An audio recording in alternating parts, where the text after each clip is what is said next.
కళ్ళలోకి కన్నీరు రాగానే మాట కొంచెం తడబడుతుండగానే ఏమైంది మామా అంటూ అడిగే గొంతు వీరా.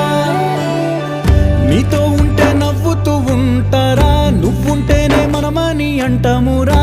కారణాలు దొరకవు నువ్వు దూరం పోవాలన్నా, నీకు నాకు మధ్యలో దూరం రావాలన్నా.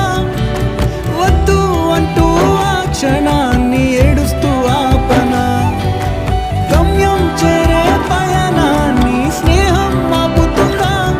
నీ మంచే కోరి పొమ్మనేంత ప్రేమే మాకు లేదా. అల్లుకున్న తీగతో కలుసుకున్న కులం, స్నేహమన్న మాటలో ముచ్చటైన ముకురం. అందమైన జీవితం పంచుకున్న దోస్తులం.